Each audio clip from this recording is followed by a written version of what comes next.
കാക്കനാട് നിന്നും വണ്ടർലയ്ക്ക് പോകുമ്പോൾ വണ്ടർല എത്തുന്നതിന്റെ 1 കിലോമീറ്റർ മുമ്പ് ഒരു സ്ഥലമുണ്ട്. മനയ്ക്കക്കടവ് എന്നാണ് സ്ഥലത്തിന്റെ പേര്. ഈ വഴിയെ ഞങ്ങൾ ചുമ്മാ പോയപ്പോൾ ഒരു ഹാങ്ങിങ് ബ്രിഡ്ജ് കണ്ടിട്ട് നിർത്തിയതാണ്. ചതുപ്പ് പ്രദേശം തന്നെയാണ് ഈ ഒരു ഭാഗം മൊത്തം വരുന്നത്. ടൂറിസം ലക്ഷ്യമാക്കി തന്നെയാണ് ഈ ഒരു ഭാഗത്ത് തൂക്കുപാലം നിർമ്മിച്ചിരിക്കുന്നത്. ഞങ്ങൾ ഇവിടെ എത്തി ഉച്ച സമയമാണ്, അതുകൊണ്ട് അധികം ആൾക്കാരെ ഒന്നും കണ്ടില്ല. വെറുതെ വൈകുന്നേരങ്ങളിൽ വർത്താനം പറഞ്ഞിരിക്കാൻ പറ്റിയ സ്ഥലമാണ്. എന്തായാലും ചുമ്മാ പാലം വരെ ഒന്ന് കണ്ടിട്ട് വരാൻ നേരത്തെ ഞങ്ങൾ നടന്നു. ഈ ഭാഗത്തൊക്കെ നടക്കാൻ ഇന്റർലോക്ക് ഇട്ട് വഴി ഒരുക്കിയിട്ടുണ്ട്. കൂടുതൽ ആൾക്കാർ വരുന്നത് ഈ പ്രദേശത്തുള്ളവർ തന്നെയാണ്. ചതുപ്പ് പ്രദേശമായതുകൊണ്ട് തന്നെ ഇവിടെ കുറെ മീനുകളൊക്കെ അവർ പിടിക്കുന്നുണ്ട്. നട്ടുച്ച സമയം ആയതുകൊണ്ട് തന്നെ നല്ല വെയിലാണ്, ആൾക്കാരും അതുകൊണ്ട് തീരെ കുറവാണ്. രാവിലെയൊക്കെ വരുവാണെങ്കിൽ അത്യാവശ്യം നല്ല രീതിയിൽ ഫോട്ടോസും വീഡിയോസും ഒക്കെ എടുക്കാൻ പറ്റിയ സ്ഥലമാണ്. ചുമ്മാ മുന്നോട്ട് നടന്നപ്പോൾ വീണ്ടും കുറച്ച് മീൻ പിടിക്കുന്നവരെ കണ്ടു. പാലത്തിന്റെ മേൽഭാഗത്ത് കുറച്ചുപേര് ഫോട്ടോസ് എടുക്കാൻ നമുക്ക് ഇവിടെ നോക്കിയാൽ കാണാൻ പറ്റും. ചുമ്മാ ഒന്ന് അപ്പുറത്തെ സൈഡ് വരെ പോകാന്ന് കരുതി അതിന്റെ മണ്ടേ കൂടെ കയറി. മനയ്ക്കക്കടവ് തൂക്കുപാലമാണ് ഇത്. ടൂറിസത്തിന് വേണ്ടി തന്നെ നിർമ്മിച്ചതാണ്.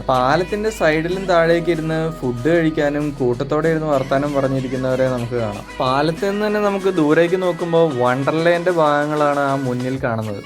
വണ്ടർലയിലെ റൈഡുകൾ നമുക്ക് ഇവിടെ നോക്കിയാൽ കാണാൻ പറ്റും.